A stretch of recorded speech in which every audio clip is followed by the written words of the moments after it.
All right, Northwoods cardboard crew. Today we are going to be taking a look at Evolving Skies, and has the booster box finally maxed out? That's the real question at the end of the day when it comes down to your investability in this particular set.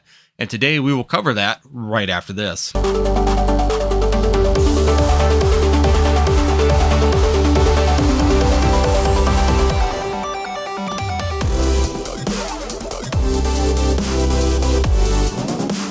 Alright guys, I'm Andy with NorthwoodsCollectors, and today we are going to be talking about the Evolving Skies booster box, and has it finally maxed out? That's the real question when it comes down to it at the end of the day, is this product still going to move up as an investment, or has it finally reached its ceiling for a while and it's not going to be able to move for a little bit?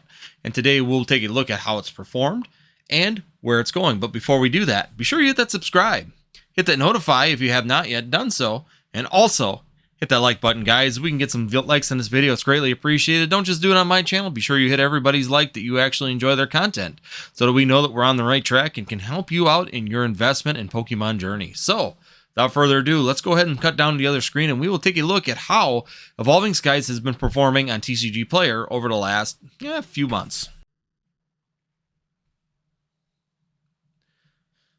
Alright guys, as you can see, it's kind of been a familiar story when it comes down to Evolving Skies and taking a look at how it's been performing. And right now, we're looking at about $385. You can buy this for $385 plus $10 shipping, for so $395.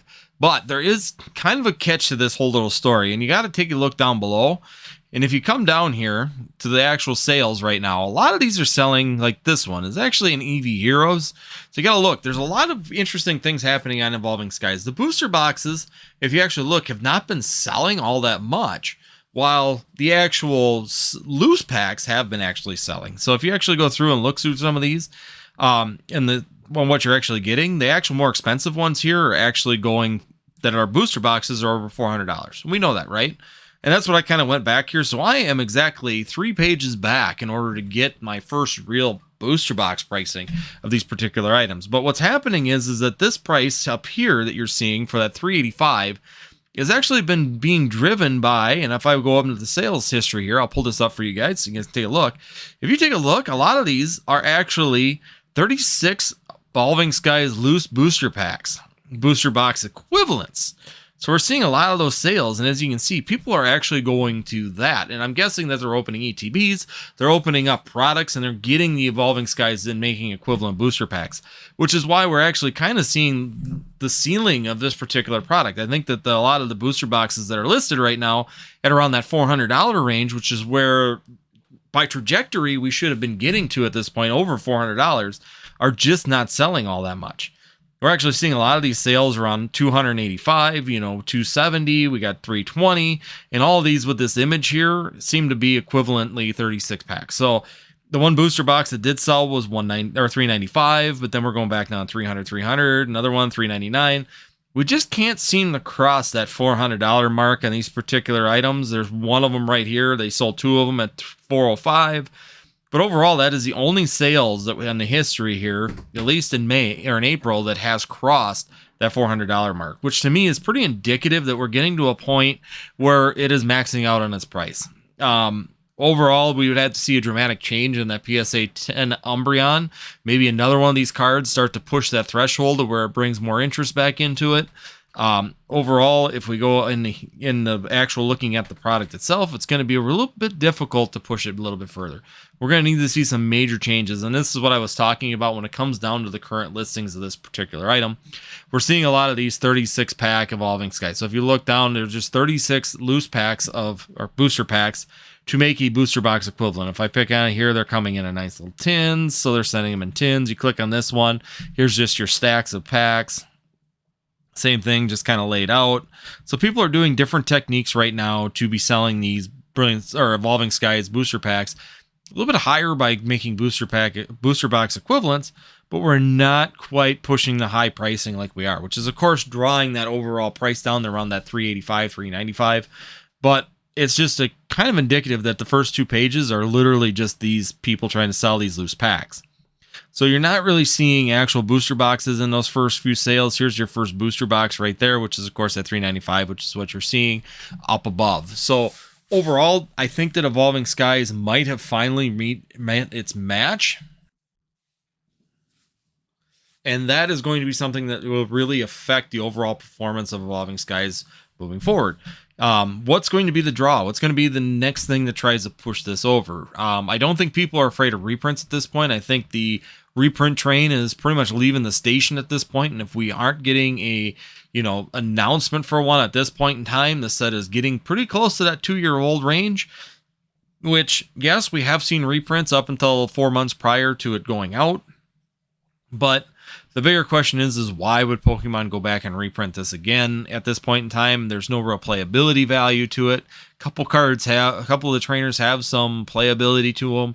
More people are just chasing the collectability of it, which may draw Pokemon away from doing the going away from actually reprinting some of this when it's not a playable set.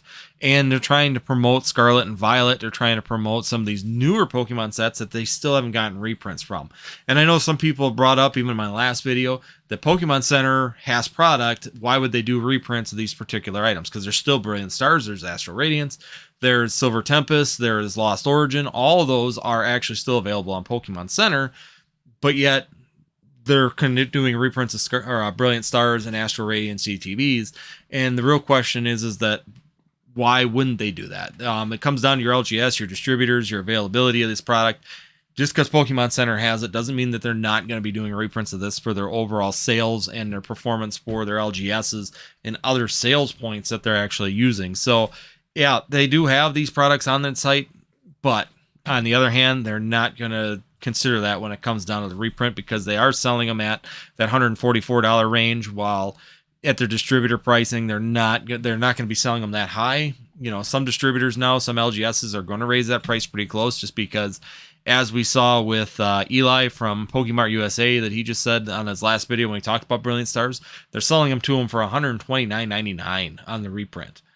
That is a crazy price on a reprint, which means Eli, of course, is going to be selling them at no less than $145. He's probably going to be selling them higher than that. So it's just kind of an interesting what the distributors are also doing when it comes down to selling this. But when it goes back to Evolving Skies, have we seen the max out point of Evolving Skies? Well, I think a couple of us kind of predicted that it would be right around that 425 range. If it crossed that 400, I felt that it was going to continue to sail up in price, but once again, it's weird. It's a psychological thing of crossing over that 400. Like when we talked about it, it kind of stagnated at 185 and kind of sat at 185 for a long period of time before it finally broke that ceiling. And once it got through the 200 mark, then it just cruised up to 300. Once it hit 300, you could see there was kind of a lull, and then it shot up again almost at a $400 mark. Now, the difference is that if you actually looked on that graph, if you go back, you can see the time frame of where it sat at those particular pricing wasn't that long comparatively to where we've been at that $400 price range, which is where a big consideration comes to, has it actually just kind of got hit its ceiling at that point. Over the next few months, we'll definitely keep an eye on it and see how it performs. But I do think that overall, I think it's a good investment. I mean, I'm not saying that it's not a bad investment item and that it's not investable at this point in time. Especially if you bought it at 180, 190, you're definitely going to be doing well still even at that price. Some of us, like myself, I bought them at 104. So there's really some good value at that point. But when you look at it, when you're buying into this particular product now, if you think Evolving Skies is going to $1,000 in the next 5 years, now is going to be kind of a stagnation point where you might have some time. You could work with other things before you jump in and purchase a booster box of Evolving Skies or purchase that case of Evolving Skies. Now might be the time to just kind of watch it, but not necessarily jump in and buy it because we're at a ceiling point. If it breaks that $400 mark, guys, I don't know where it will stop. It might go 500, it might go 600, it might go 700 before it hits another ceiling. And these ceilings are not permanent. It's not like it's completely maxed out on where it's going to go. It just means we hit a stagnation point on where the price of purchasing this particular box has gotten too high for most people to want to actually buy into it.